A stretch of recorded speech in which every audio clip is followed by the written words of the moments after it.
Powered by the Montana Television Network. Montana This Morning continues on Montana's News Leader.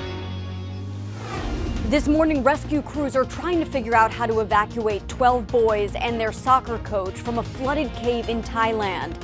I'm Laura Podesta. I'll tell you why getting them out of the cave will be difficult, dangerous, and could take months. And closer to home, two parents in Butte are facing serious child endangerment charges. What they're accused of doing to their child, that's all coming up. And our top story for you now, just a shocking discovery yesterday. One day after a Thai soccer team was found alive in a cave, officials in Thailand are now working on a rescue plan. The group has been trapped inside since June 23rd when the cave flooded. CBS's Laura Podesta has more on the dangerous rescue plan.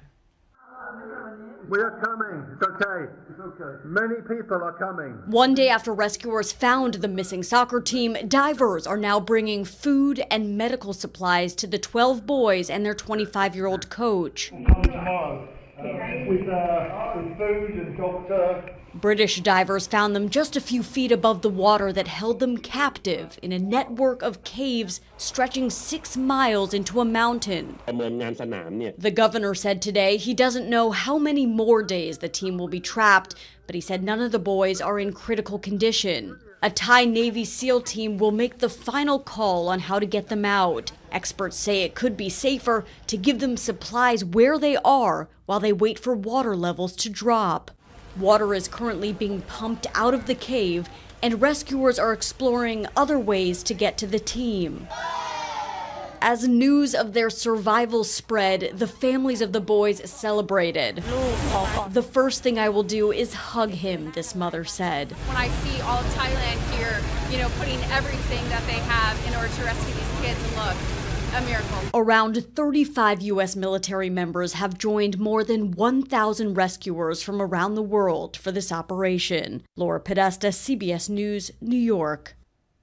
Now, those boys range in ages from 11 to 16. And Chet, you and I have been talking about this story nonstop. Yeah, this is ridiculous. The high risk of, first of all, those Navy SEALs took days to even get them with really tight corners. You mentioned other times they had to take off their tanks to get through tight corners. The elite of underwater diving are there, and that's what it took for them to get in there. So trying to get those boys out of there is just going to be, what a project. The monsoon season's expected to last for 4 more months. So yeah, they're all okay right now, and we've reached them, and we'll just continue to follow the progress of that. Yeah. Maybe today, kind of the weather day to go spelunking, or what do you think? Well, maybe. It's not going to be a bad day. It's just going to change as our week goes on. Take a look at their satellite and radar over the last few hours. You see a few clouds for the most part. See that little system working into North Dakota? That brought some hail, rain, wind, all kinds of fun stuff like that, where we're not going to see any near that kind of fun stuff today. Temperatures in the 30s, 40s, and some 50s right now around southwest Montana. And as you take a look at your planner, we're going to get into the 60s today. Few clouds, slight chance of thunder shower for Butte and the Bozeman area. And then, boy, things are going to change, Missy, and they're, yeah, to say the least. But maybe 30 degrees is all. I'll have that detailed forecast from the Billion Auto Weather Patio in a few minutes. A little warm up. Thank you, Chet. Now 6:33. Our top Treasure State news for you now. A Butte couple is facing felony charges in connection with disturbing allegations of abusing a child by confining him and taping his mouth closed. MTN's John Amy was at the hearing at the Butte courthouse where the couple was being charged. A 47-year-old man and a 45-year-old woman were charged with felony counts of criminal endangerment and assault on a minor here in Justice Court. Disturbing details from Butte police say that the couple put the child in the bathtub and handcuffed him to a milk crate and even put duct tape over the child's mouth to prevent him from eating. According to police, they did this to punish the child because he was taking food from the kitchen. Police added that other children in the house have been put in foster care while the parents remain in jail on $125,000 bond. Back to you. Now, police say the victim is in foster care and is in good health. Police are continuing their investigation into this matter. In other news, the Bozeman Symphony will not be playing music at the festival of the 4th of July this year. Firework display on the 4th of July is put on each year by the Gallatin Empire Lions Club. For multiple years, the symphony has performed before and during the show, but this year they won't.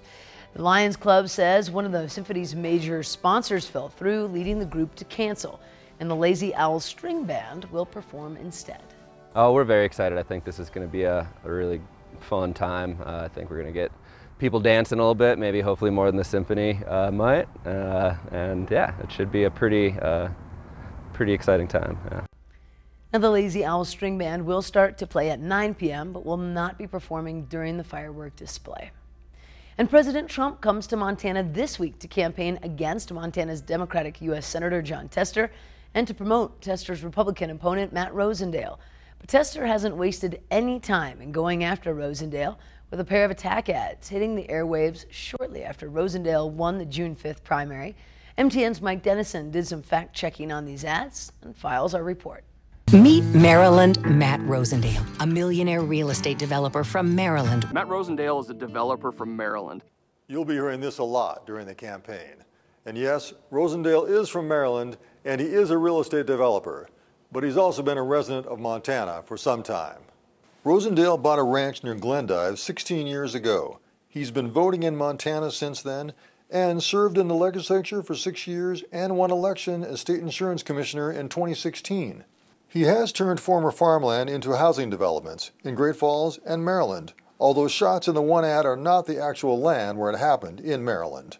The real point of the ads, however, is to paint Rosendale as an enemy of public lands. He pushed to transfer our public lands, knowing our state would have to sell them off, so developers like himself can buy them and cash in, while restricting our access to our public lands. He has a history of choosing to develop lands and not protect them. 4 years ago, Rosendale was among those who supported transferring management of federal lands to the states, arguing it would mean more economic activity on those lands, such as logging and mining. He has since changed his position on the transfer, saying he realizes that most Montanans oppose the idea. As for whether the transfer would lead to the sale of public lands, that's an argument of the opponents, but it's still just a prediction and not something Rosendale has advocated. And the final accusation, that Rosendale has worked against protecting public lands. This claim is tied primarily to some of Rosendale's votes on the State Land Board, but there are other votes that Rosendale says show just the opposite. That's a subject we'll be taking a closer look at later in the campaign. Reporting from Helena, Mike Dennison, MTN News. Now, Bozeman is taking an in-depth look at its Neighborhood Conservation Overlay District. The ncod is a zoning district created in 1991 to conserve neighborhood character and protect historic properties. In a news release, the city says significant growth has Bozeman reevaluating the ncod. The city has hired a consultant team to do the review of the district of the July 13th through the 24th.